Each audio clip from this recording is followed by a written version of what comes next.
Om Apayantu Mamangani Vak Pranaschakshu Shrotamatra Balamindriyani Cha Sarvani Sarvam Brahma Upanishad Mahabrahma Nirakuryam Mama Brahma Nirakaroda Nirakara Namasva Nirakara Nameastu Taratmani Nirati Ya Upanishatsu Dharmaste Mai Shantu Te Mai Shantu Om Shantihi Shantihi Shantihi.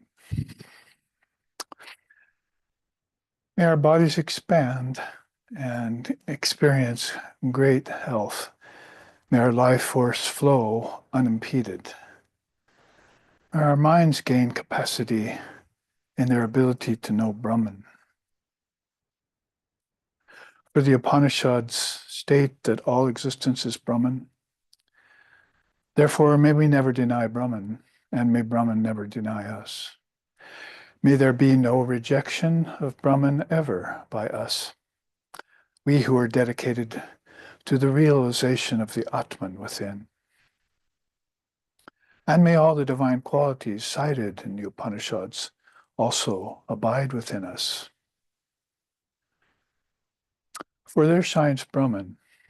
May that Brahman protect us, sustain us, and illumine our thinking process. May we not find fault with each other, with the world, or with the teachings. And may what we study be a source of inspiration to us eternally. Om peace, peace, peace. May peace be unto us, and may peace be unto all. Om Hari Om, Hari Om, Hari Om Tat Sat.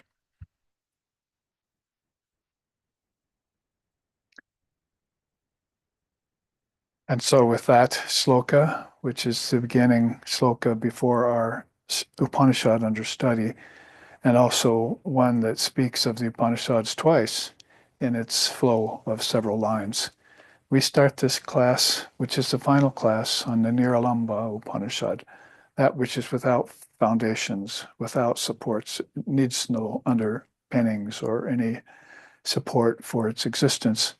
An interesting thought, and that's why probably words that have something to do with emptiness or voidness are not fully understood by people who are oriented only to matter.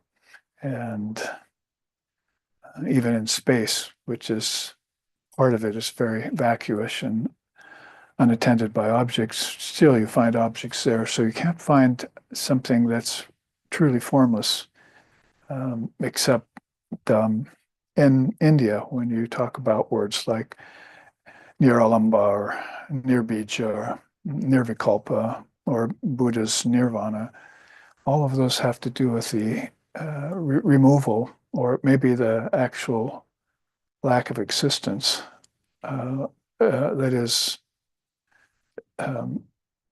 continual existence of divine reality.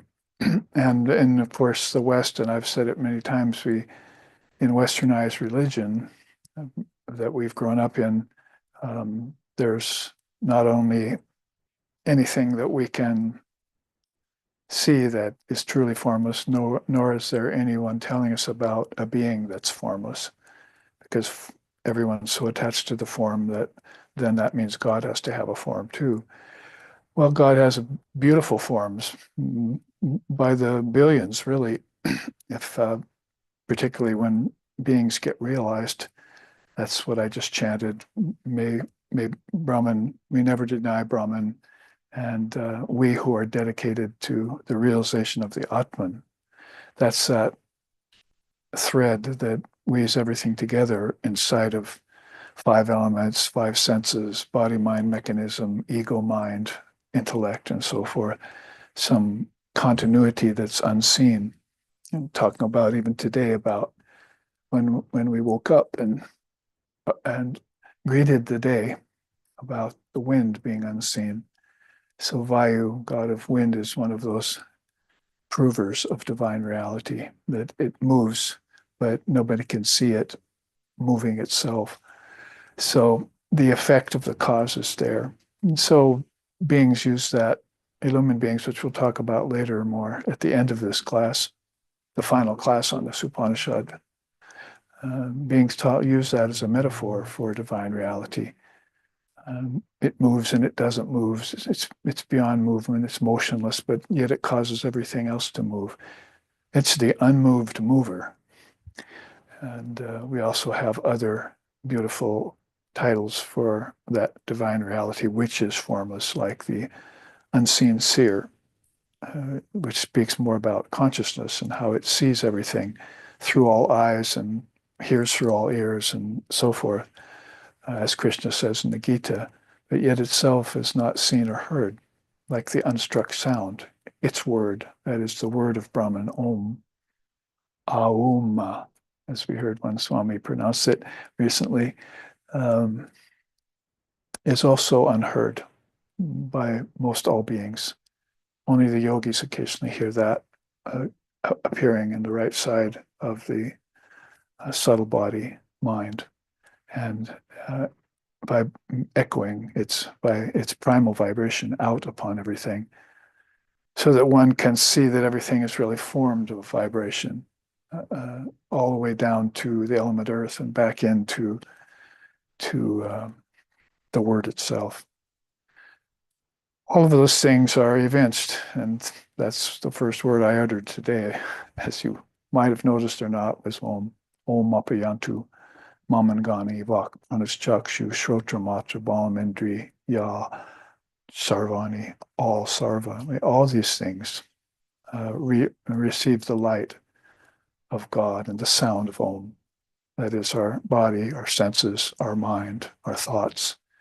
And that's the great ideal of the Indian rishi, or maybe you could call it the penultimate ideal, which of course would be God with form too.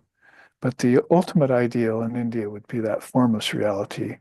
And that's something that is very well spoken of in an Upanishad, like the one we're studying, Niralamba.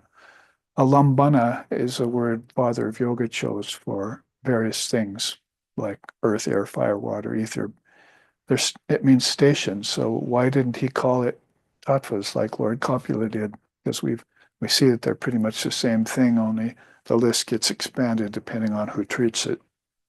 Tattvas, principles that are not sentient, but which are projected by the mind, consciously by the mind that's under the auspice of the Atman, not so consciously by the mind that's not under the auspice of the Atman. That's the rub there. As Sri Krishna said, God manifests more in some beings than in others, to put it very succinctly. So in that way, then, he used the word, that is, the father of yoga used the word alambana, as he was taking Lord Copula's old system of 24 tattvas and saying, now it's time for us to really meditate upon those. So alambana means taking something and using it as a foundation to do your ruminations on, your manana, to ponder it, to think on it, to savor it as you do, hopefully. And in that way, then come to an understanding of an underlying reality that is formless, that supports everything else, like ether supports planets. Can't depend on the eyes for that, can you? And beyond the eyes are the ears. That's why the first inkling of something very subtle comes to most beings by hearing the sound of Om. And the visionaries may differ. They'll have a vision, say in dream, for instance, and or in deepest meditation. But usually there's that as Sri Krishna called it, oh, what is that? What is that? The man first hears the sound of Om. Probably in studying the scriptures start taking his mind deeper and deeper. Things that are clouding his ears and eyes start to fall away as he concentrates more and more on those divine words and their meaning. And all of a sudden he takes his eyes off the book and hears something. Let's see, humming. the yogis can hear it just by speaking about it, right? Right. Yeah. And have to be kind of careful of that, or it'll take your mind away from what you're doing.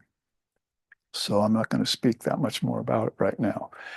Um, Instead, I'll speak about the scriptures that we're talking about that bring forth the the deeper, profound meaning of the Upanishads. Interesting word. Vedanta is interesting. Vedanta means end of the Vedas, as you know. If you look at the end of the Vedas, which is the fourth section called Anta, it's Vedanta, it means the fourth, the Upanishads. Upanisad, it's been said or offered, that surmise that basically Upa is like the Upaguru, your teacher. If you come to a teacher, then that knot that you have in your thinking gets sat, destroyed, and the truth, sat, comes forward. So that's been one nice definition of the word Upanishad, why they maybe chose it for the revealed scriptures of India. Now 108, and we're studying one here out of the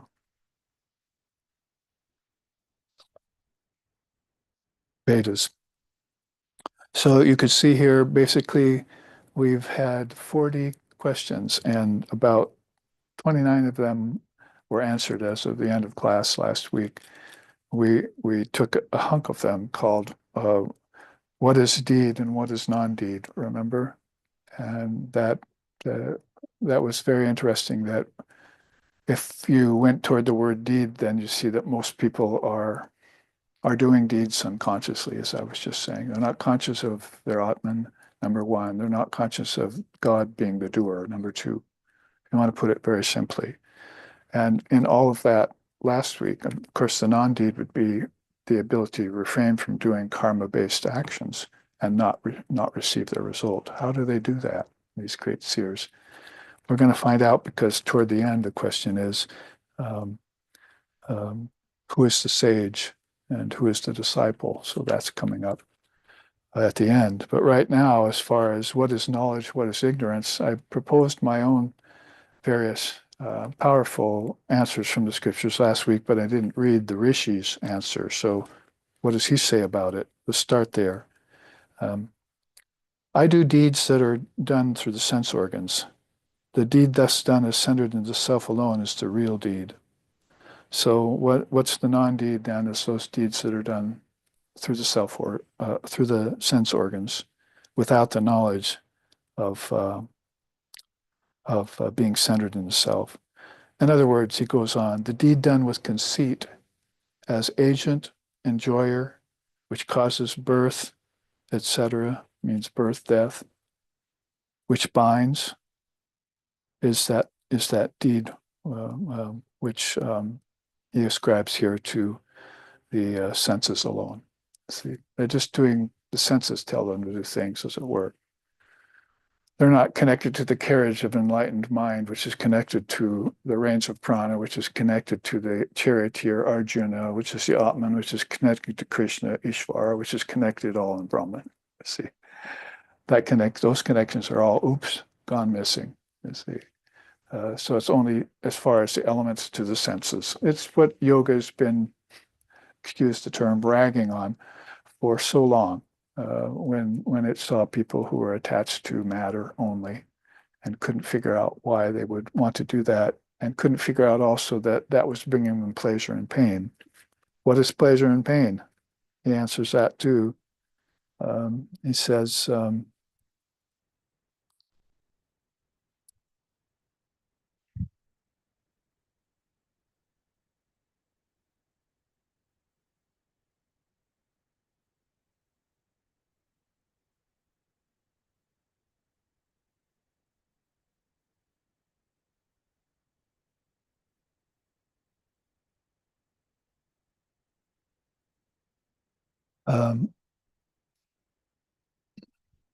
27 and 28.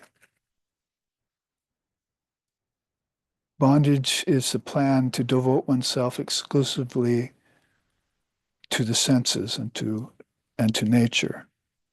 It springs exclusively from the imagination. That's sankalpa is the word used here. But liberation is the attenuation of those through discrimination, seeing the difference between the eternal and the ephemeral.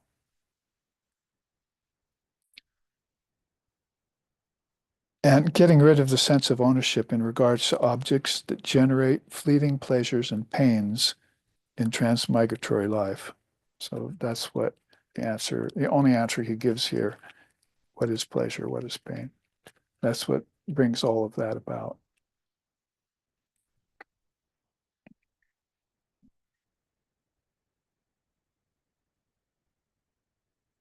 And then we looked at what is knowledge, what is ignorance. If you remember the charts I showed you about that last week, his answer to that is knowledge is the immediate realization due to the disciplining of body and sense organs, service rendered to the teacher, hearing, thinking, and meditating, that there is nothing but Atman, the essence of both subjects and objects, which is immutable among all things mutable, like pots and clothes, the same in all, and their innermost essence.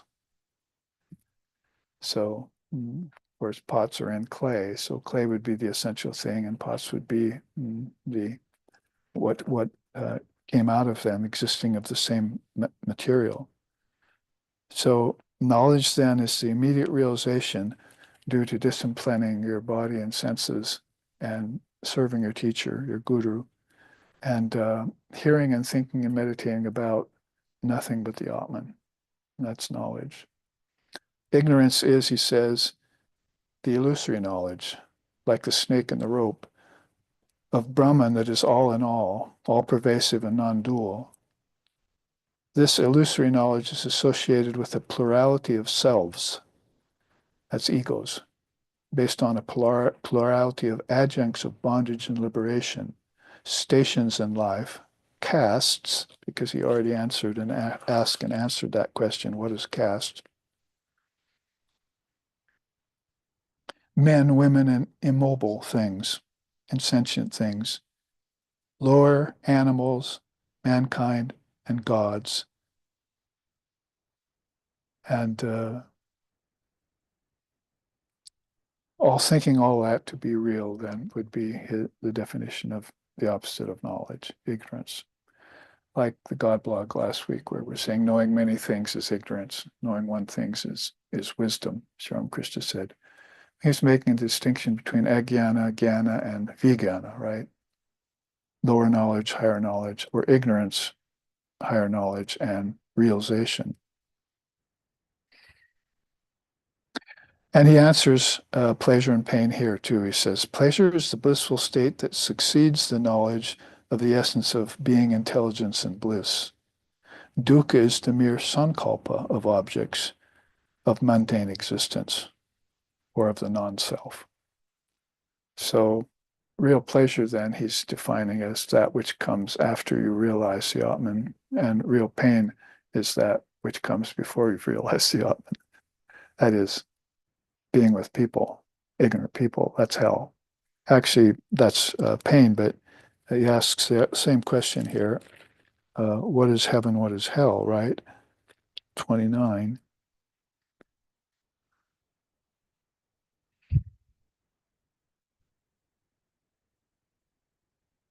And he mixes this all together, the questions with his commentaries. So sometimes it's a little bit hard to zoom in on what he's, the answer to the actual question.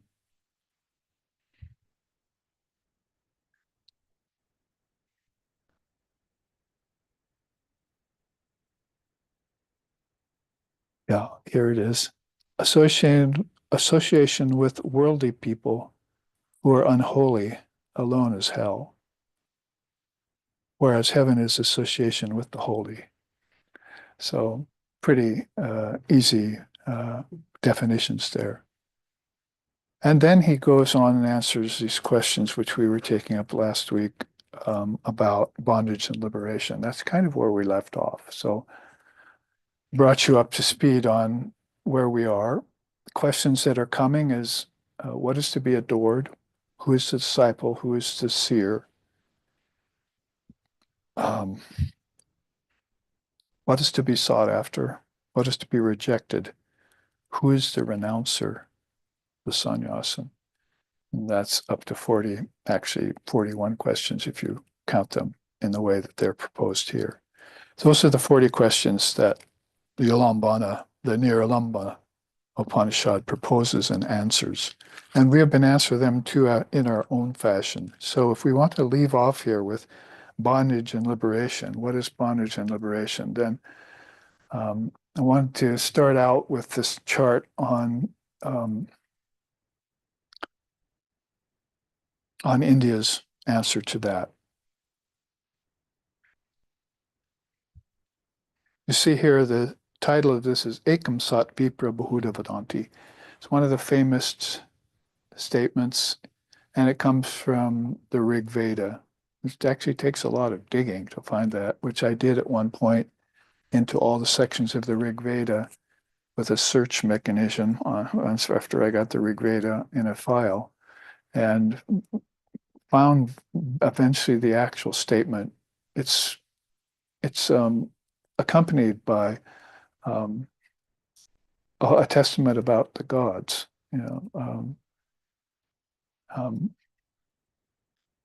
so on both sides of it. So Ekam Sat Vipra Bahuda Vedantya Agnim Yaman Matarishvana Mahu. So they're talking about the cosmic mind, and they're talking about Indra, the god of the gods, and so forth, that all these beings are put side by side with this realization that the Upanishads put forth that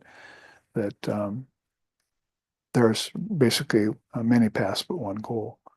That wasn't seen in other religions. Have you ever heard of it? Any other religions talking about anything but its own ideal, but about its own realization? But in India, you find something like that, then of course raises eyebrows and heads and minds too, and you begin to think about the universality of India, and then the coming of Sri Ramakrishna and his talk about Sanatana Dharma.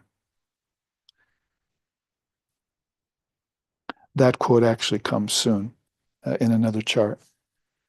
But you could see here, truth is one, saints and sages and seers call it by different names in the sky there under the heading of the Rig Veda.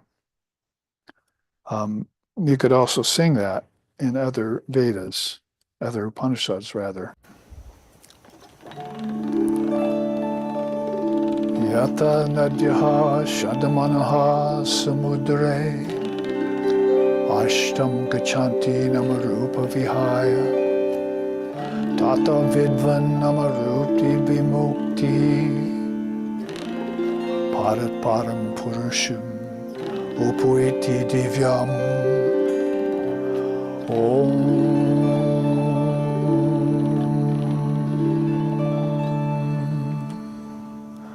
Out of using Sanskrit translates from the Mundaka Upanishad as, there are many mighty rivers flowing into the sea, which when they reach their destination lose all sense of name, form, and identity, merging into the boundless ocean of absolute reality. So may we always and ever be like mighty rivers flowing into the sea, as we've taken that into English ourselves and memorized that sloka. One of the early slokas in SRV we memorized. Yata nadyaha shandamanaha samudre ashtam gachanti namaru pibhaya. Beautiful Sanskrit rolls off the tongue like that. So that's a way Mundaka Upanishad puts it, echoing the Rig Vedas, a testament of Ekam Sat Vipra Bahuda Vedanti. So I thought you might want to know about that in terms of what is knowledge, what is ignorance, what is bondage, what is liberation. What we're talking about here. And to know that then is a very liberating thing. But not to know it, what can that mean? It can mean absolute forgetfulness of Brahman and never remember it even over a series of lifetimes. Like Sri Ramakrishna saying, most people don't even think of God even by accident. So that's happened to the world now. And then if you move on from there, most people think about God only in their own conventional little narrow way. Uh, my watch keeps the only right time, is how Sri Ramakrishna called that. Nobody has a watch on. What's your watch say? 5 to 3. What's your watch say? 4 minutes to 3. And mine says 3, so we all disagree. You see, the other two are non-dualists because they don't have a watch on. So basically, that's what Sri Ramakrishna said about religions, and it gets well instanced here in the bottom of the chart. We'll save some of these nice chants. Well, actually, there it is. I didn't even remember that. Sri Ramakrishna says, everyone thinks that their own watch keeps the right time, but they should check their watch with the sundial. And we took the kids on retreat some years ago on the American River. So the kids of the students of SIV, and we actually had them make a sundial. So out of, we got the base brought in, and then we started putting all the things together with all the materials from Earth and everything, made a nice sundial, and then, watched it during the day as the sun went by and told the time by it and so forth. So the whole point was to prove this teaching of Sri Ramakrishna. And how does it apply? So what's it matter if we're a few minutes off? It shouldn't matter that much. But in spiritual life, it matters a lot if you're counting these different assessments of time as different religious views. So that's what Sri Ramakrishna is doing when he says that. It gets explained here below. You can see these different paths: Islam, Christianity, Zoroastrianism, Judaism, the lower part of the chart. In the middle, there's Hinduism. On the right, from the bottom up, Shintoism, Jainism, Buddhism. If there had been more paths in that image, I could have put more religions. Basically, that's enough to prove the point here that all beings think their own watch keeps the right time. So you have people following these religions. If they're following them with a universal mind, and they have a slogan like Ekam Sat Vipra Bhuta Vedanta behind them, or they know that all religions are like rivers flowing into the sea, that all beings are children of God, and this would have to conclude both the virtuous and the non-virtuous also are the children of God. We have that on good merit because Holy Mother said, I'm the mother of the good, I'm the mother of the wicked. So she put herself forward as speaking, as it were, that people fall under a dark cloud sometimes. It's not their true nature. That they all have Atman in them proves that. See, so that's why we go to that proof or that truth that Atman's in everything. However, it manifests itself more in some than in others, clears up the problem of New Age thinking, where it thinks, oh yeah, that's all Atman. I never taught such queer thought as that, Vivekananda said. But Brahman is in all. Brahman is everything. And so we have to look at it from that better and higher standpoint. So I forget, is that the Matterhorn or one of the mountain image of a mountain I found that people climb? And I had to find one that there's pretty much the standard way up. So I found that. And there you can see outlined in red the trip to the top of the mountain. So we're talking about rivers flowing into the sea. We're using now the metaphor that there are many ways up the mountain, many paths to the goal. But I wanted to put forth a higher Advaitic look why India has statements like that in their scriptures and other religions don't. They just stay to their own path and their own way of thinking, their own race, their own culture, their own doctrines, their own religion.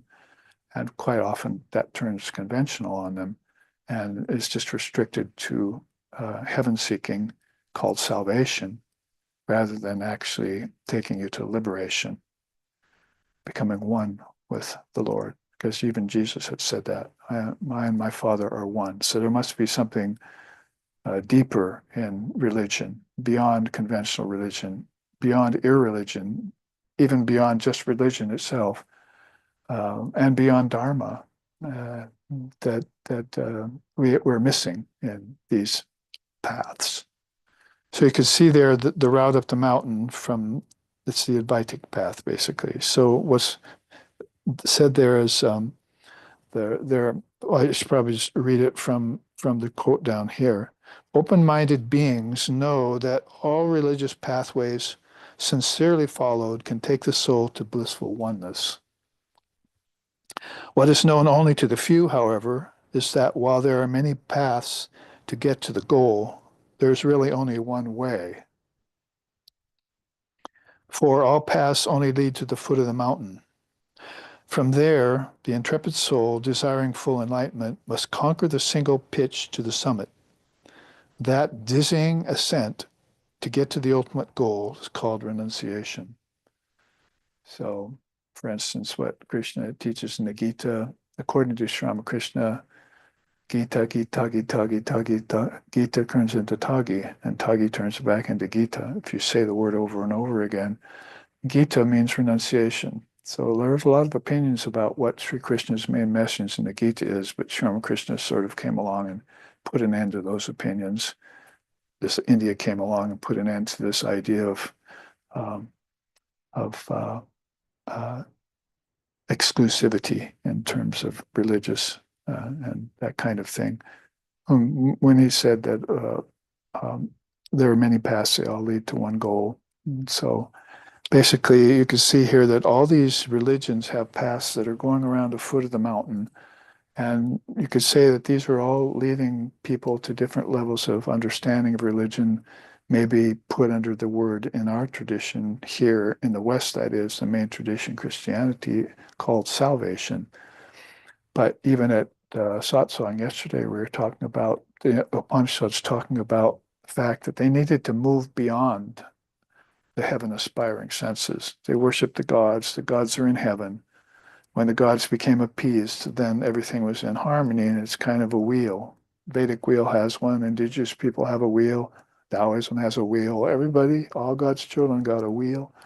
So, the thing is that wheel, there's not much realization of transcending the wheel until you look at religions from India. The most recent would be Buddhism, the wheel of samsara. There's a way off of the wheel with your ancestors.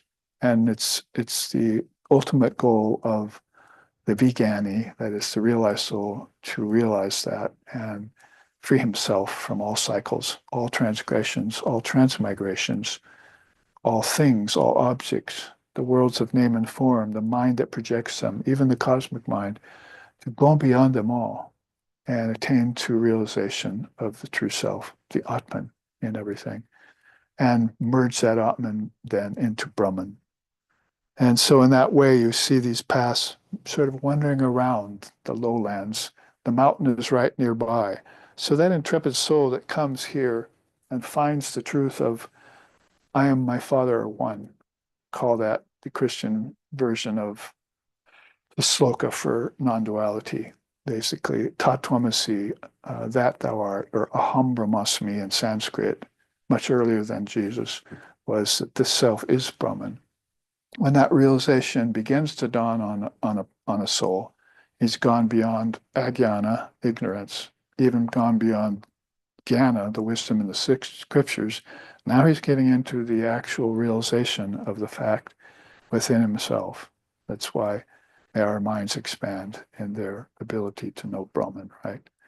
And that we want that to happen so that we can reach this moksha, this mukti, this asampragyata, this satori, this nirvikalpa, this beatific vision, this formless reality, this pure conscious awareness that's been spoken of in Indian scriptures for so long and so much, and nowhere else, if at all. So that soul comes to the foot of the mountain. And rather than give that a special name, that path, we just call it the way. The way then is renunciation. All the great souls had it. Speaking of Buddha and, before Buddhism was there, speaking of Jesus before Christianity was there.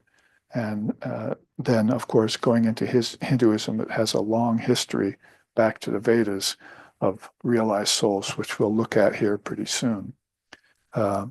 then they found out ekam sat vipra bahuta vedanta. There are many paths that lead to the goal, but there's only one way to reach it. You're going to have to give up everything.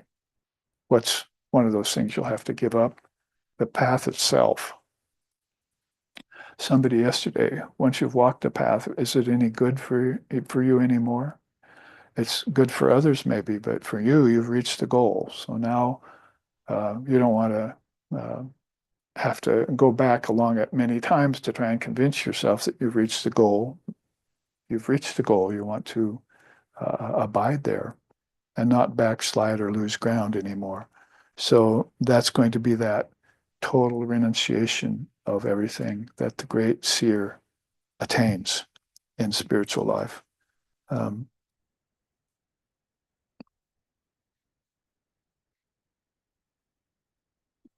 So I put a quote from Sri Ramakrishna, I put a quote from the Gita, Sri Krishna, I put a quote from the Upanishads, I put a quote from the Mundaka Upanishad. Here's one from Lord Buddha. The highest inward altitude of spiritual experience, the Arhat beholds the Paragatam, the supreme goal, as well as all the many pathways below leading to the mountain. So that's, of course, Buddhism is an Indian darshana, if you want to call it that, and it's in its inception. So we have Lord Buddha there, champion of what we call Advaita in Vedanta, speaking of his experience of the highest inward altitude. And that's going to be, for him, beyond nirvana, even into what's called parinirvana or mahanirvana. So this is the highest inward altitude that the soul can attain to. And the pathways leading towards the foot of the mountain are going to have to be utilized and then given up to move up to the pitch itself. Drop everything that you considered to be real before. Should we go back and read some of them there? And the seer here's talking about what is hell, what is suffering, what are all these questions that are being asked. What is pleasure and pain coming from the process? And what is the deed and the non-deed? All of these things are leading us towards that final realization that those things are old, tired, you're world weary, they cause world weariness, and they always veil the light of the Atman. They always dim the light that's in you, and that you need to see your way toward the highest goal by utilizing. That light has to be undimmed and shine inward with clarity and intensity towards the realization of something that's beyond salvation, which we call in India liberation. We were talking about it in terms of Kaivalya before that, how to isolate yourself first from nature. Well, nature is where pleasure, pain, demons, bad deeds, bone, flesh, marrow, castes, go right on down the list here in the Upanishad. They all exist in nature, but they don't exist in the Atman. When you realize the Atman, the world goes away, Sri Ramakrishna said. So lose your attachment to the world. Be released right away from the transmigratory process. We said that. Actually, both Buddha and Shankara. Get yourself released from the transmigratory process right away at the feet of the Guru, Shankara says. So you come to learn from these great souls. We're getting there. Who is the seer? Who's the sage? Who's the devotee? It's what we're going to look at soon here. So this chart rather shows itself up obviously, but it makes that one distinction that's important. There may be many paths to the goal, but there's one way to get to it. And that's when everything drops away, like it did for you last night in deep sleep, and you were one and peaceful, and you had no worries, no concerns, and no imperfections, no thought of them even, you see. But beyond deep sleep, of course, because cause is there, and it brings you back to the effect of dream and waking. When cause gets burnt in deep sleep, then the soul, the door opens up, of renunciation to the highest reality, which we call Brahman. All right, let's, to put a capper on this, as if it needs proving, I don't think it really does, but this chart here, stages towards liberation, would explain more about these pathways that people are taking called religions. Some people become very adept at religion, and if you in India, that's called practicing the Dharma. So practice is always enjoined in India, method and practice.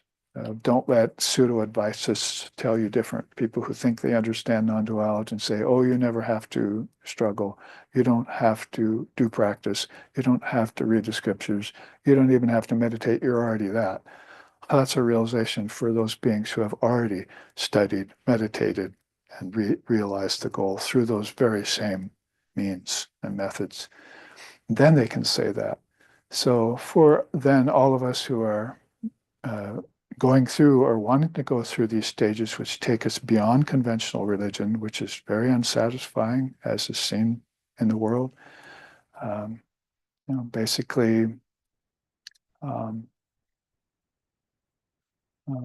if you always remember God all the time, then you've won that battle and you're headed for liberation. But you can go to church once a week on Sunday and forget God the other 6 days, you see. So that's the difference between remembering God and forgetting God. God has to be the central pole of your whole existence. You have to put God at the foundation of your heart first, and then study, then meditate, then recite the slokas, and then do your japa and your mantra and so forth. And then it will have great effect.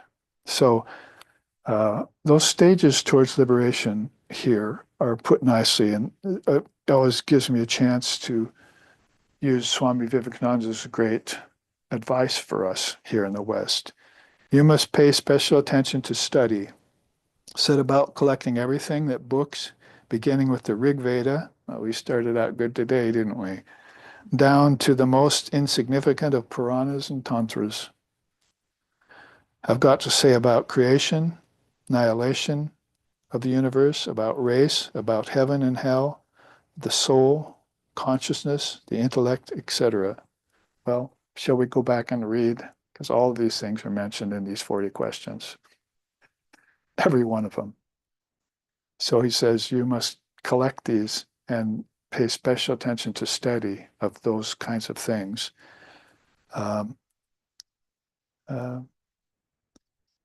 Also, sense organs, mukti, liberation, transmigration, and such like things. No child's play will do. I want really scholarly work. I am strongly of the opinion that very few persons in any yuga attain jnanam. That's not wisdom. Wisdom of spirit, spiritual things. And therefore we should go on striving and striving even unto death. Swami Vivekananda, in his letters to some of his brother disciples, when they were coming west to bring, what shall we bring? Bring Panini's grammar so they can understand Sanskrit the way God is expressed in the earliest times, and bring the Upanishads and start making translations in English for them that are cogent. He went on and on about this in preparation for us receiving what we're sitting here receiving today. 150 years later. So, you know me, if I hear something like that, then I want to go and take it further. So I did. I took all these arms of the Divine Mother and all the sayings of the sages, rishis, and the seers, and made a consensus and conclusion about them. So under each one of India's most prominent darshanas, first we have Samkhya. It indicates the distinction between consciousness and matter, not between you and objects, basically. It reveals how consciousness enters and departs bodies and forms. Tattvas, right? Now we know how we get in, now we know how to get out. Getting in's called evolution, getting out's called involution. This isn't rocket science, but it's bits of knowledge that are going to free you. That's why it's called stages towards liberation. You don't want to hear this when you're talking about salvation, taking up a savior. Well, where's the savior now? 2,000 years later. I want to hear what he said about being free. India will give you that. Buddhism will give you that, and so forth. So anyway, one of the underpinnings is that you'll say, well, where am I and who am I? What am I? And so forth. Well, I can answer you the where. You're on Earth and you came here through the tattvas, and you're going to leave Earth and you're going to go back to your source using the tattvas. It's all answered for you. Whether there's 24, 36, or 99, according to one Upanishad we were studying 2 months ago. Now you know how souls get here and how they get out. And you know also that they're not the things that they're using. That you're not the rocks that you step on when you cross a river, right? You're not even the river.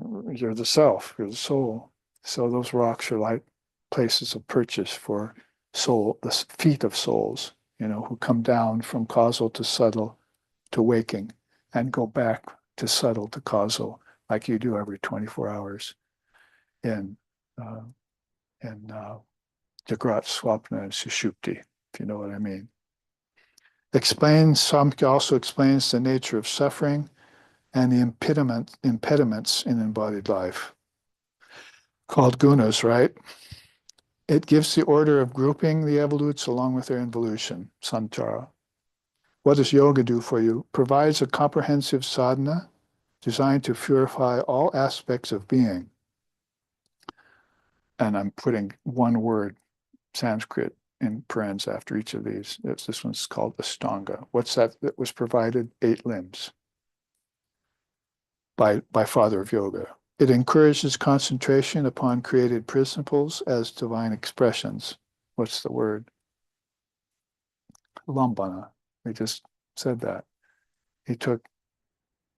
Patanjali took Kapil's sattvas and turned them into alambanas so that we can meditate on them and know the things that we're using to get in and out of manifestation. Free us from all darkness or mystery around that and become clear about ourselves being the ones that project everything and withdraw it. Teaches meditation with the dynamics of perception in accord with levels of awareness. Those are the samadhis. From savichara to nirvichara to sasmita to sananda to sampragata to asampragata. All samadhis were taught by yoga in stages, just like the tattvas were taught in stages and back. What does Vedanta do for us in our urge or striving for liberation? It accents the truth concerning the divine and perfect nature of the soul of mankind. I am Atman, all abiding. That I am I, there can be none other. And that truth am I, he says. That's liberation. One of my favorite, actually, verses in which to explain that happens in the Hasta Amalaka Stotram, fruit in the palm of your hand.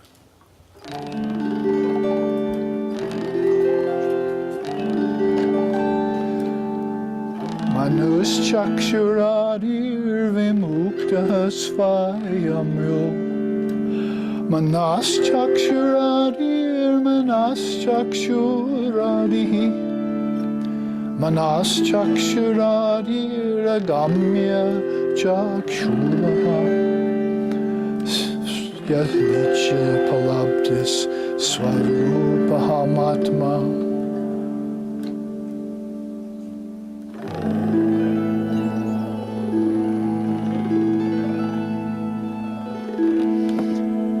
In this 6th sloka of Hasta Amalaka, it's said,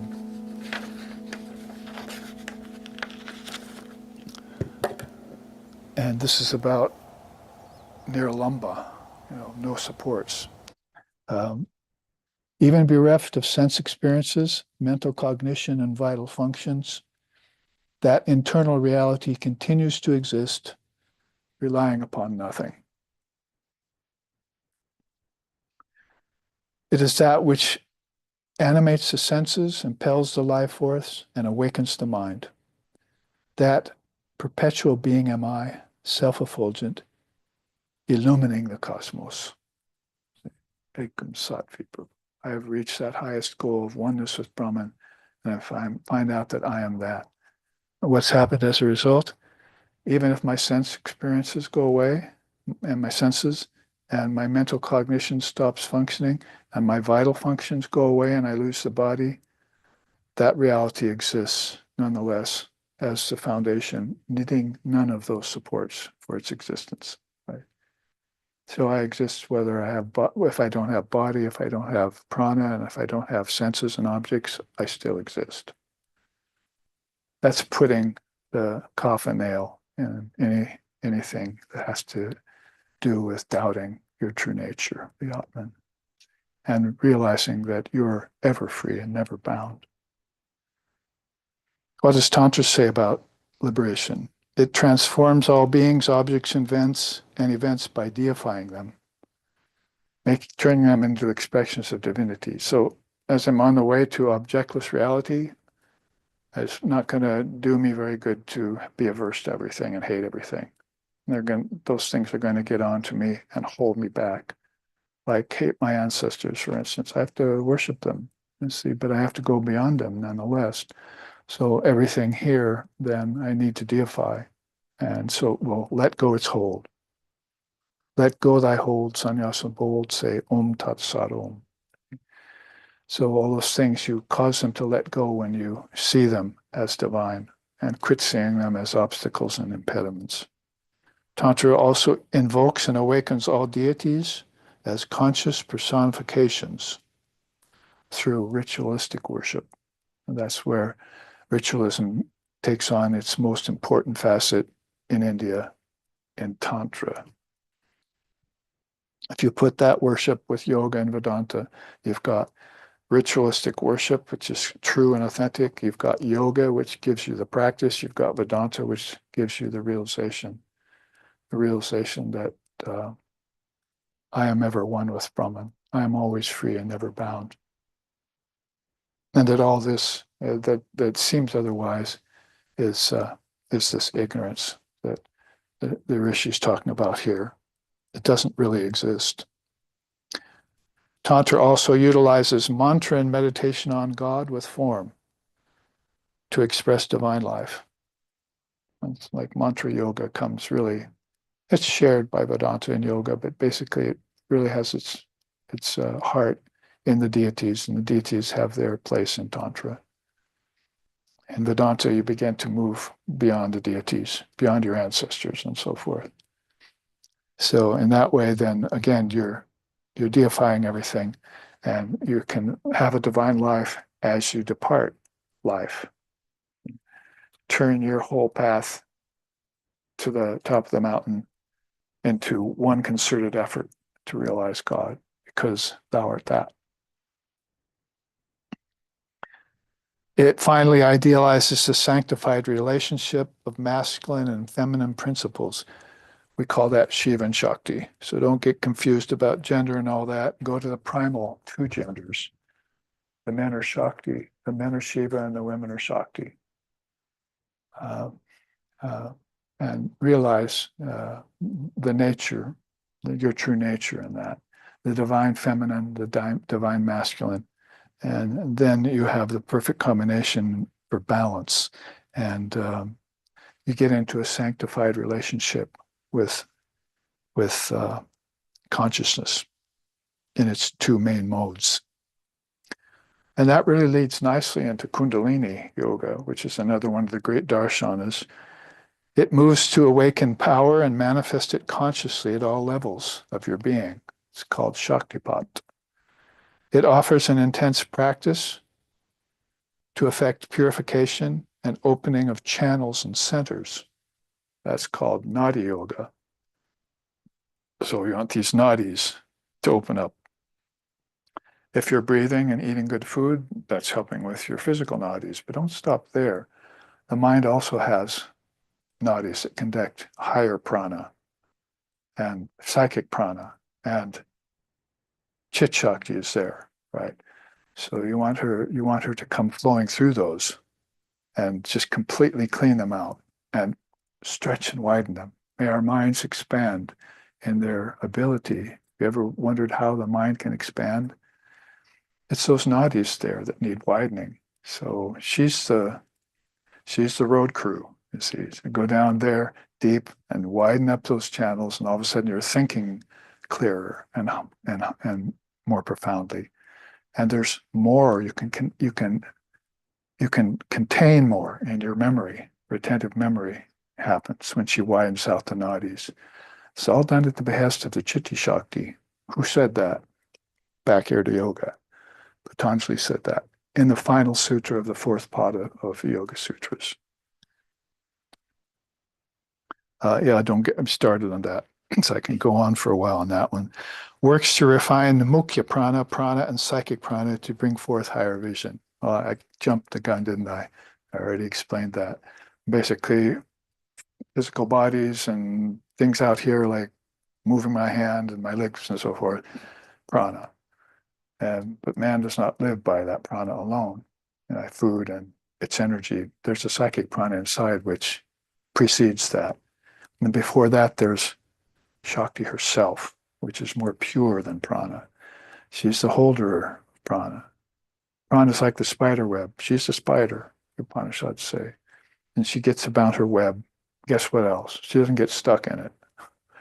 So that's the facility of Shakti. And finally, taken in conjunction with the Upanishads, opens higher centers to afford samadhi, chakra yoga. Basically, am I mixing systems there indiscriminately? Over the last some 4 or 5 years, we've taken at least 8 Upanishads that are mother Upanishads that speak directly of Kundalini. So no, we're not mixing systems. If it is mixed, the ancient rishis did it before us.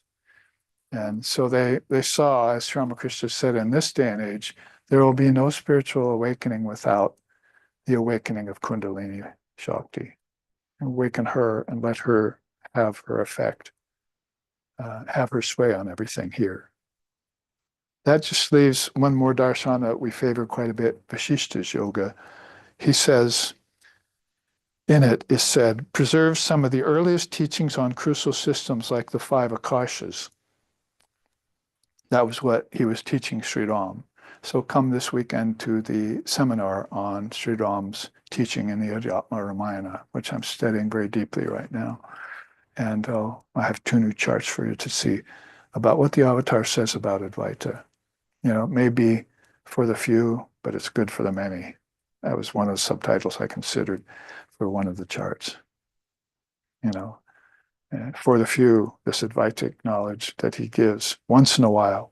Even in the Adhyatma Ramayana, he spares it for just certain beings. Doesn't tell it to everyone. But it's good for everyone to know about this and hear it. It's good for it to be spread through, say, your teacher should know it, so that they always have Advaita in the back of their mind as they're giving you the Vishishta Advaita, not Vashishta, not Lord Vashishta here, but Vishishta. It means the qualified non-dual teachings. So systems like the 5 Akashams were stated by Lord Vashishta to Ram in the early days, and now they persist because of that. It also holds particular details on the processes of formation of karmas and samskaras. The actual dynamics of those could have been lost, how they actually happen. Like I was just saying, so could have the idea of their nadis in your mind could have been lost. In fact, probably this nowadays they have, because they think they're in the body. But the nadis, the psychic prana, doesn't run through the physical nerves. It doesn't need to. It runs through the psychic nerves in the mind, not the brain, the mind. So we make these distinctions so that people can meditate on the alambanas of the mind And they don't have to be restricted to the gross alambana of the brain. And always think in terms of, I'm a fleshy noodle in a skull, or something. That's where my thoughts happen. They happen at a much deeper, higher level. So then sotokarmas and samskaras, knots called granthis, also happen there in the mind. And they become diseases later in the body if you don't fix them. And meanwhile, people, the medical tradition and so forth, running around trying to create outer causes for knots that are caused by something in the mind that later work their way out in the body. And now they're trying to treat the cause in the body, which the effect in the body, which is actually coming from the samskara in the mind, caused the problem, the lack of flow of prana and psychic prana that caused that disease in the body, that cancer, those blame it all on cholesterol, but just forget all about samskaras, right? If you have a clear samskara, then cholesterol will not be a problem. Vasishtha also presented Vedanta prior to its more mature development via Vedavyas in later millennia. So we think that the word Vedanta and the Vedas probably couldn't have happened very easily as the Upanishads were actually being written down because they hadn't ended yet. So basically, then we think that beings like Vedavyas at a very early age, in that early yuga that Ram was present in, that Ramakrishna was present in as Ram, then we think that basically he was already beginning to solidify and formulate these great teachings that we call Vedanta nowadays, and make so that they could be ready for the Avatar's messenger, Vivekananda, to bring them forth to us in an age like this. Finally, Vasishtha follows the time-tested tradition of utilizing stories to communicate spiritual teachings. And that was followed later on too by Buddha and Christ, and earlier by Krishna. Telling stories and metaphors is a very good way of bringing these teachings more clear. So this is a sort of summation that I did of all these darshanas which I've studied. And you can see the names of them there, and in those hands, those arms that are reaching heavenward. And then a final quote here. The excellent and effective utilization of darshanas and yogas, combined philosophical systems and regimens of practice, serve to both refine religion and prepare spiritual practitioners, qualifying the latter to attain to the ultimate stage of self-realization known as moksha. So is that a good fitting answer to the question, what is bondage? What is freedom? But let's not forget then to take the Rishi's answer to that. Bondage is the conceit of egotistic agency in regards to actions. Bondage is imagination prompted by desire for the 8 occult powers, anima, etc. Bondage is the imagination prompted by the yearning for following the gods and for following men. Bondage is the imagination leading to the practice of yoga with its 8 limbs. Bondage is the planning of action and duties bound up with castes and stations of life. Bondage is to imagine that Atman has qualities like doubts and fears. Bondage is to plan to acquire knowledge in order just to perform sacrifices, vows, austerities, and make gifts. Bondage is to plan to devote oneself exclusively to moksha. Yeah, good luck with that. Bondage is to plan to acquire knowledge. Bondage is what springs exclusively from imagination. So everything that can be imagined is projected by the mind, and that's running people into circles, transmigratory cycles with their ancestors, again and again and again, in the same old mundane run of great study of a life. on earth. So when you come here to earth and you find a good path and a good teacher, wake up. This is your chance. And your good merit, your good karma has brought you here. And now you need to take those teachings deeper. What is that? Sri Ramakrishna said, the oyster comes to the top of the ocean once in a while, gets a raindrop, pure water, because it's in salt water, gets a pure drop of water, closes itself and runs down to the bottom again, sinks itself in the sand, and begins to develop an oyster, a pearl, you see. So that grain of sand and that drop of pure water, that's his teaching about coming forth from all of this bondage that's all around you, thinking in various ways. To know many things is ignorance. To know one thing is freedom. That one thing which is worth knowing is Brahman, or your true self, your identity with Brahman.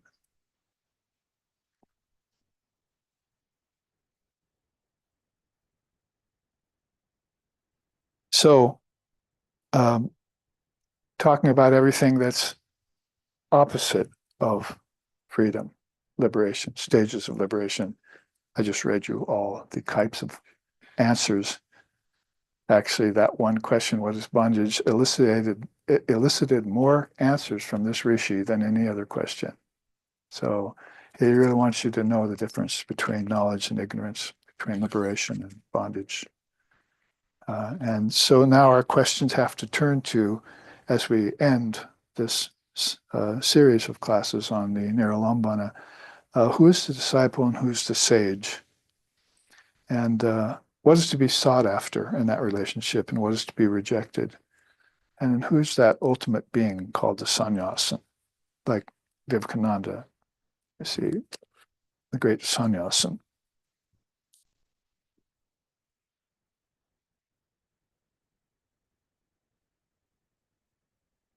A good summation you can look back with on all of this and see with these 6 or 7 darshanas of India, how it proves this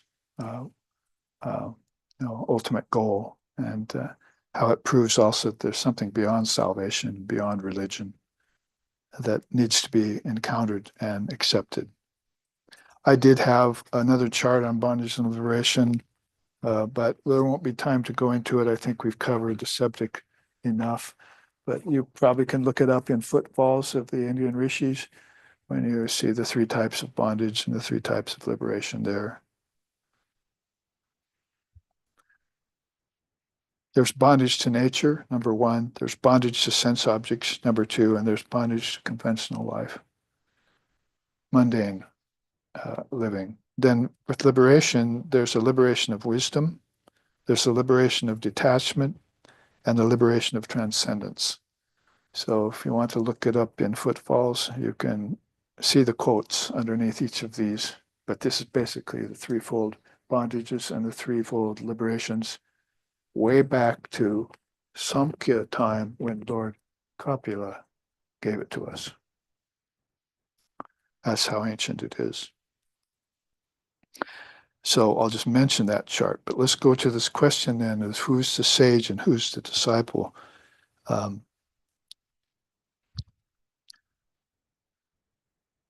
There's a chart I want to show you about that. The integral constitution of the luminary, it's called. We want to look at the, as close as we can, if we're able to take this magnifying glass of absolute revelation and shine it on a Ramakrishna or a Vivekananda or a Ramana Maharshi or a Jesus or a Buddha, what would we see in the lens close up? That's really the integral constitution of these beings that make them so unique and also so adored and so followed by so many beings. To hear it from the Nirvana Upanishad, since we're studying the Niralambana Upanishad, let's hear it from the Nirvana Upanishad. Those qualified souls who are fit to study the Upanishads are protectors of the field in which I-ness is destroyed. Nice, huh? They protect that field where the ego gets cremated. They protect the boundaries so that people can still go there and offer their egos and say, destroy my non-self, please, will you? To them, all beings in the world are just pure consciousness. So the doctor, the healthy don't need a doctor, as Sri Ramakrishna put that. To them, talking about uprooting of karmas amounts to mere words, for the illusion of I-ness has been cremated and spread about the cemetery of self, of Brahman.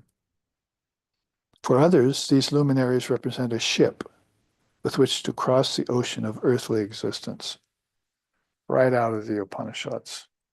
And while we're reading that kind of thing,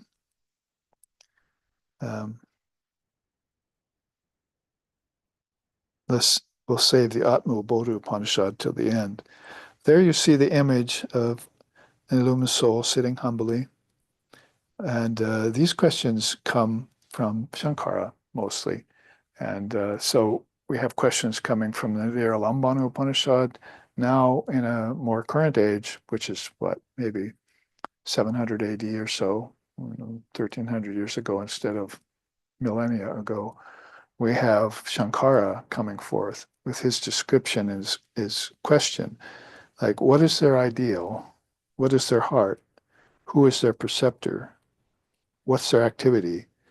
What does their knowledge consist of? What are their observances? What's their instruction? To whom is their dedication? What's their appearance like? What's their protection? What's their movement look like? What do their clothing look like? What's their deep study about? What's their meaning? What's their sleep, their seat, their bliss, their support? And what's their compassion like? And what's their renunciation? And their apt conclusion about everything. That pretty much takes us through all of these questions about who is the seer, who's the disciple, what is the greatest austerity, because they say, what is their austerity? And what is their supreme abode? And what do they seek after? And what do they reject and what do they accept? And what do they renounce? Let's look. Their ideal is the final beatitude. Well, can do no better than to just go back to Ekam Sat Vipra Bahuta Vedanti, and it'll answer that question, as we already did, and it'll also answer this final conclusion. What's their apt conclusion? Their final question, basically the final beatitude. What's the final beatitude? Beyond earth and heaven. Because everybody's seeking to be reborn here. And then they go to heaven. And then that cycle gets going and nobody knows who they are from lifetime to lifetime. They forget their lifetimes. So there's something beyond that samsara, beyond that wheel of time called the Kala Chakra. And that's been pointed out by the great seers, most recently by Lord Buddha in a more profound way, and then by Shankara 1,200 years later, and now most recently by SRV. I'm talking about little all us here in our organization. No, by Holy Mother, Sri Ramakrishna and Swami Vivekananda, that SRV. So the final beatitude is their ideal, and what's their heart? A river of immortality. Who's their preceptor? The realized soul. They are always born, like Vivekananda, in the atmosphere and environment of like the Kali temple with Sri Ramakrishna as the priest, and he comes to him, of course, as a teenager, and others follow him, come with him. What's their activity? You'd expect a more profound answer, but it's actually quite good. Free of convention. That's what we started out with today. Religious convention, particularly. Convention can be lots of things, just society, talking, parties, the conventional habits of people. But if we look at it in terms of religion and philosophy, then religious society and its limitations is what we're talking about here. We're actually attacking it a grunty, as a knot that's happened to people in different countries. Caste and race, he talks about, right, first. Then he talks about bondage and liberation from it. So this is where the Upanishadic rishis are always leaning towards, to get people beyond the limited, mundane, conventional thinking of their time, because time is an illusion and the eternal moment awaits them. If they can get out of the river of time, then they're the witness of all of this. Every one of these questions gets one answer then. Atman. I am Atman, all abiding. What's their knowledge? Again, kind of humorous, comprehensive. You want me to tell you all about the Upanishads? Well, I've just spent 5 classes over the last few months trying to do that, but if you just want it in a word, it's comprehensive. You've never seen knowledge like that. You've never heard it in your lifetimes. You won't hear of it amongst people. What kind of people? Worldly people. Because where are you when you're with worldly people? In hell. I have to repeat it for a third time. I mean, they take these things literally. This isn't just some joke. They can quip it, say, what's your knowledge like? Comprehensive. That's a great answer. Then dig for it. Dig for the meaning. But this gets a little bit more to the point of practice. What's their observance? What are their observances? Yamas, niyamas, asana, pranayama, pratyahara, dhyan, dharana, jhana, samadhi, the 8 limbs of yoga. So I start out, I observe ahimsa, nonviolence. I'm truthful, I'm satyam, I'm so forth and so on. Those are my observances, because I may be the realized Atman, but I still have to keep the mirror of the mind wiped clean, because I'm here amongst hell-like beings and lokas, and that can rub off on me if I'm not careful. Well, let's get to what is their protection later. So what's their instruction? Only Brahman exists.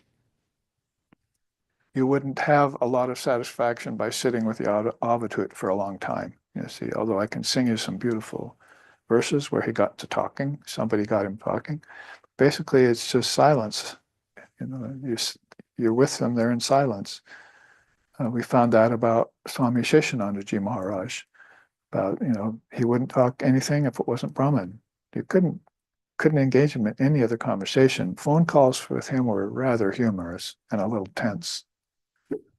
So I'd like to speak to Swami Sheshananda, please, because you're thinking of coming to spend Durga Puja with him at his ashram or something. And then you wait 2 minutes while Brahmachari goes off down the hall. You can hear the footsteps echoing away. And then this big clopping of his old shoes coming up the hallway to pick up this phone. The first thing he says is, well, why are you calling me? Why are you bothering me out of my Brahmic bliss? Oh, well, this is such and such, and I'm such and such. I'm thinking of coming down to Durga Puja and so forth. Silence. Well, okay, click. So that's how you got permission from him. And I'm not exaggerating at all. It was that sparseness of words was in him, whether you were on the phone with him or in his presence. So it just goes to prove that there are these people who are just no nonsense, and they've gotten to their level of enlightenment by that route. That's their observance. And they're not going to be pulled out of it for menial things, for emotional stuff that you're going through.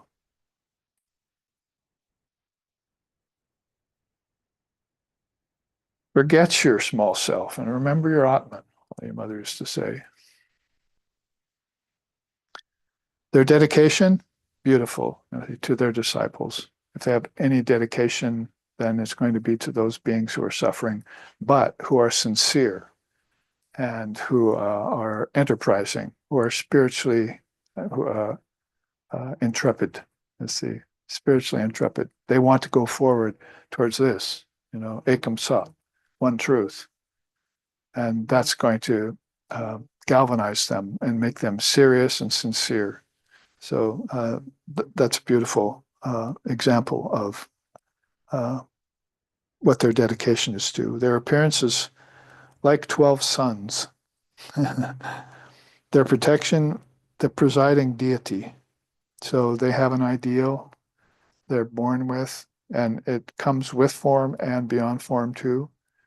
See, most all the great beings, I mean, even Ramana Maharshi had an ideal in form like Shiva, or great souls will have an ideal in form like Ram. They'll carry that with them everywhere. They won't necessarily tell you who their ideal is because they're silent, number one. And if you can get them talking, it's all about non-duality, right?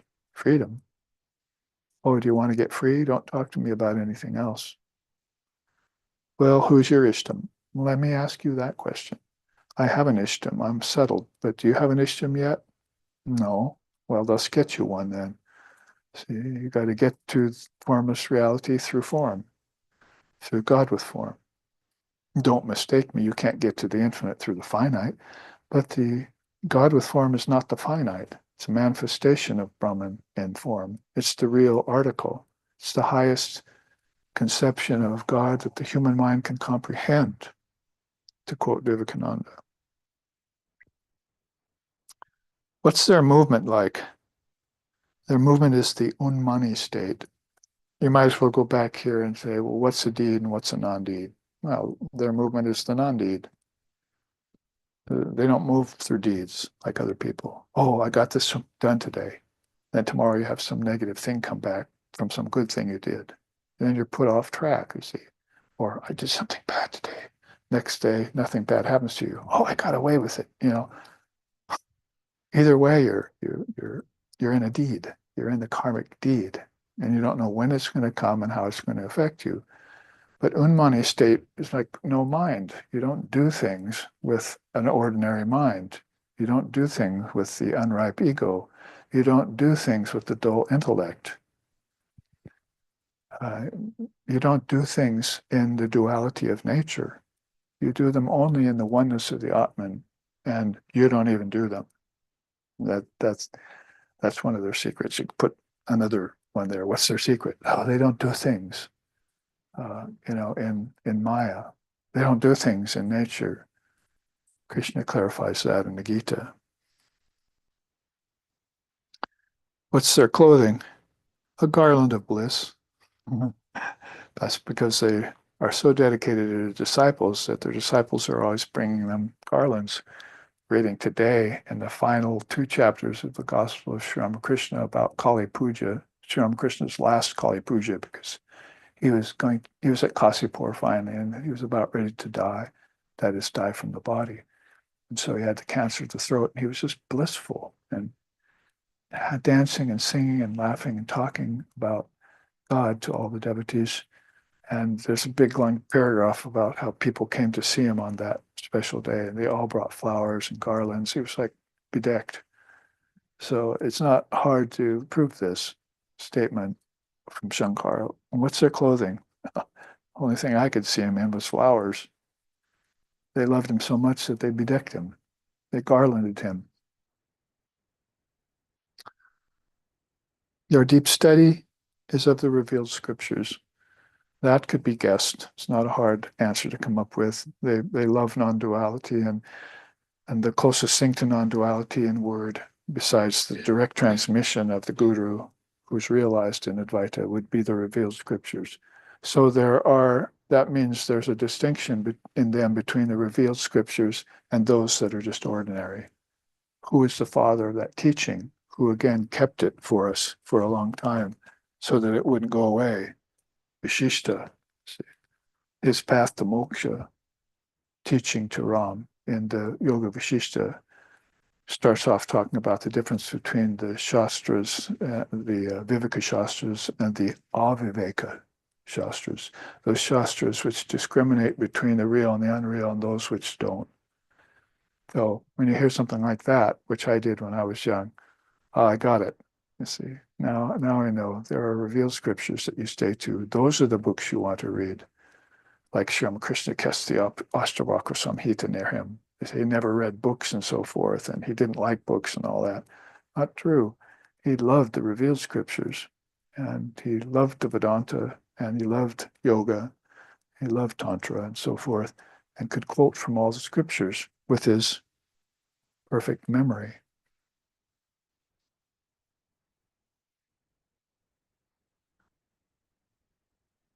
Their meaning, the existence of Brahman. That is, if you see a seer, then you can say, oh, I see God exists. He's proof of it. And the only problem there would be what? Doubt. That you see the person and you can't believe that God can be in a form. Doctors came to Sri Ramakrishna to treat that illness, and they all were in doubt about him. The devotees were offering him flowers, dancing around him, singing him, going into ecstasy, going into deep meditation, and the doctor sat there looking and just didn't know what to think. But every one of them, right on down to Dr. Sarkar in the end, could not help but admit that this was a divine being that was in front of them. And they said, oh, I can't believe that God comes into a form, and why are they taking the dust of your feet? I don't like that, So they were all Hindus, right? Hindu doctors. They were all very standoffish from the modes in which the devotees, who's the devotee, right?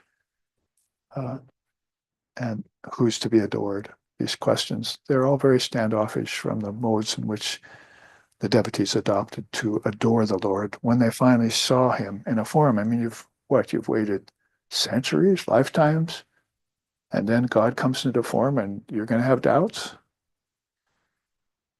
How backwards that is? What a wasted opportunity that is?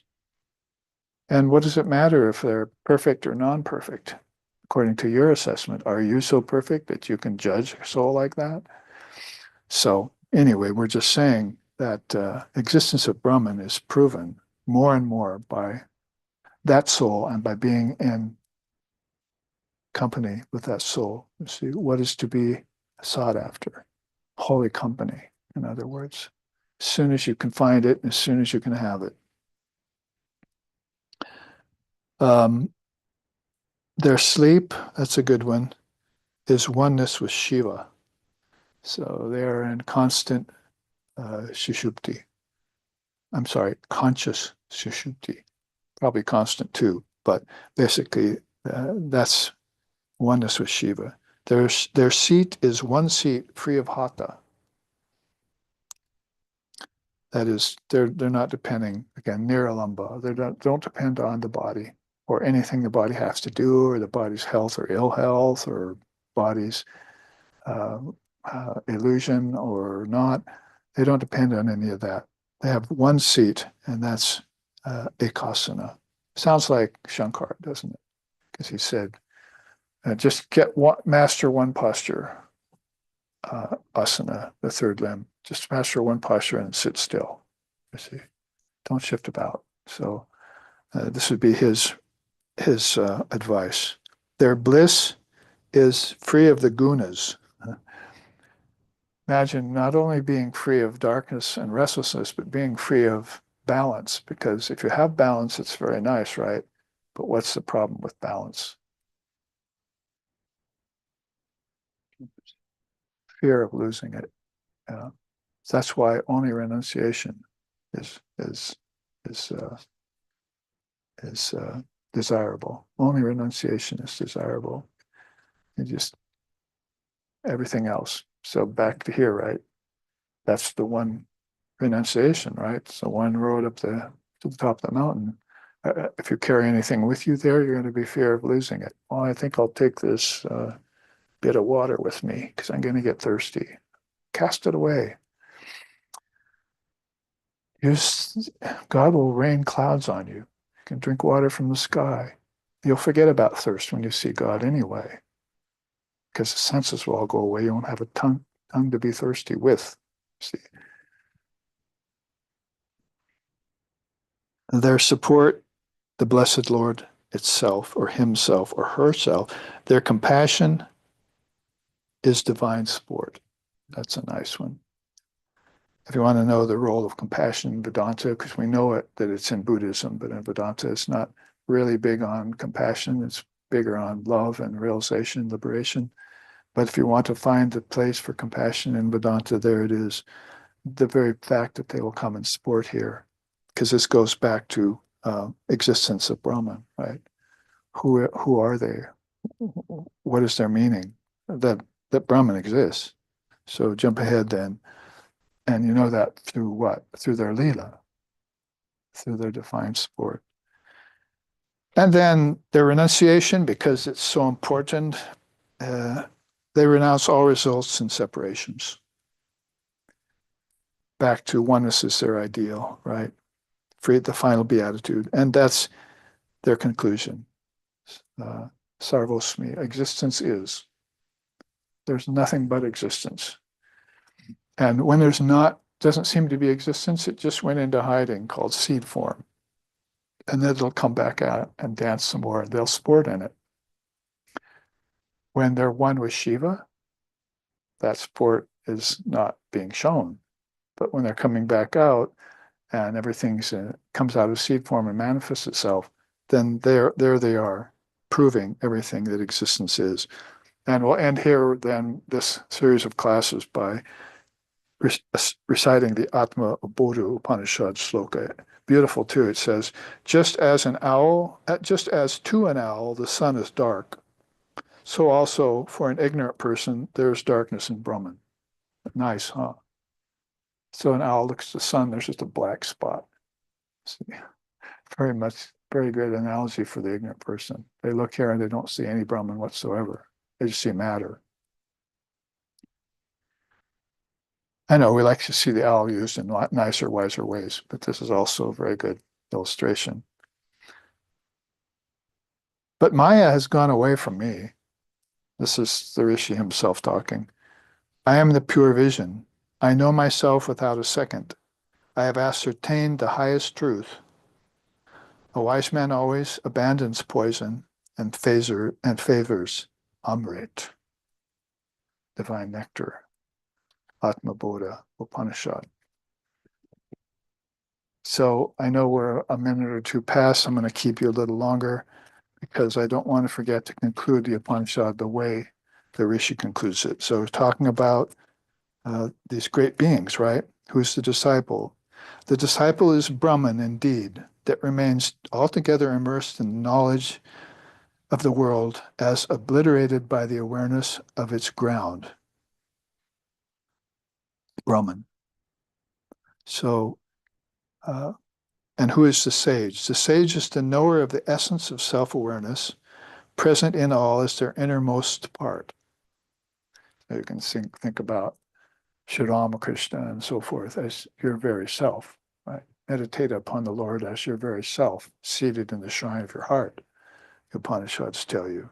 So that's that shrine of your heart is that temple in which Sri Ramakrishna is sitting, waiting for you to come to him in meditation so you can both sit there and adore each other, adore the light that emanates from realization of the answering the question, who's the disciple and who's that to be loved? Who's the beloved?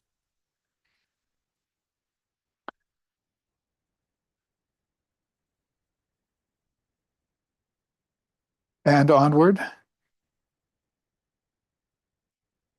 What is the supreme bodh? That's Brahman's status. It's eternal freedom. That's why we said final beatitude, right?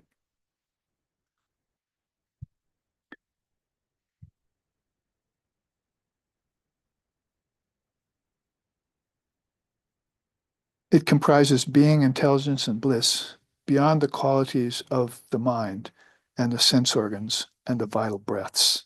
So that supreme abode is transcendent of objects, senses, breathing, and thinking. So we used to say all the time in SRV, God is not matter, nor is it energy, nor is it thought. Right? If you can X those three out of the equation, you might have a chance of understanding what Brahman is.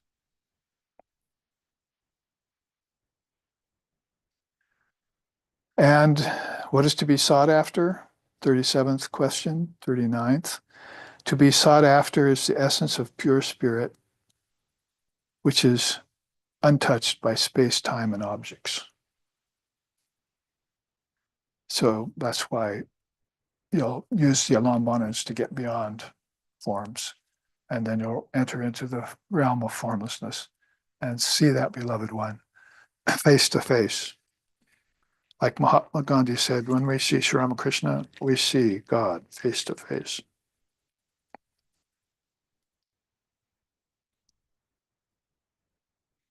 What is to be sought after? That pure spirit. What's to be rejected is the thought that true is the world other than one's own self, that is perceived by the false sense organs and the intellect. So reject the idea that the world is true and that the self then therefore is not. Accept the self as being reality, the Atman, and know that the world is merely a projection of the mind. Finally, the final question, who is that realized soul? It's the wandering, independent ascetic who has known for certain in the indeterminate concentration called nirvikalpa samadhi that he is Brahman. So he's had nirvikalpa samadhi. He knows then he's one with Brahman. All of the distinctions went away. He is led up to it, as we were saying about stages to liberation. He is led up to it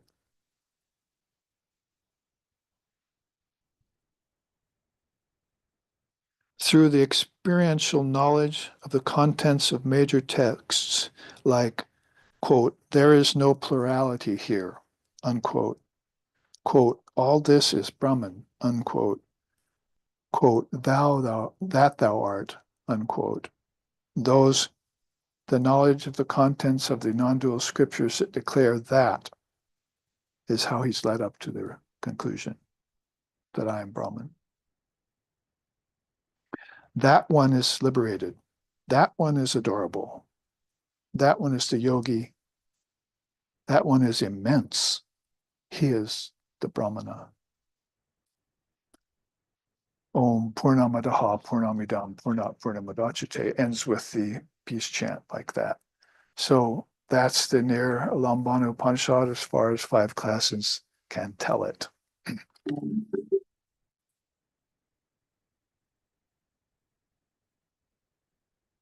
Om Shtapakaya Chadharmasya Savadam Swami Avatarava Ishta Ramakrishna Namaha Shri Bhagavate Ramakrishna Namo Namaha.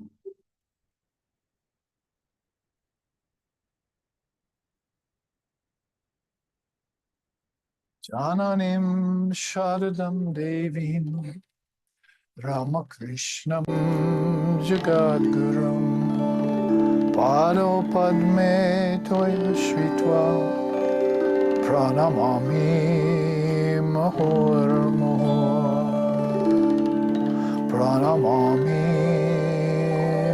Mahor Mahor Om Shanti Shanti Shanti Hari Om Hari Om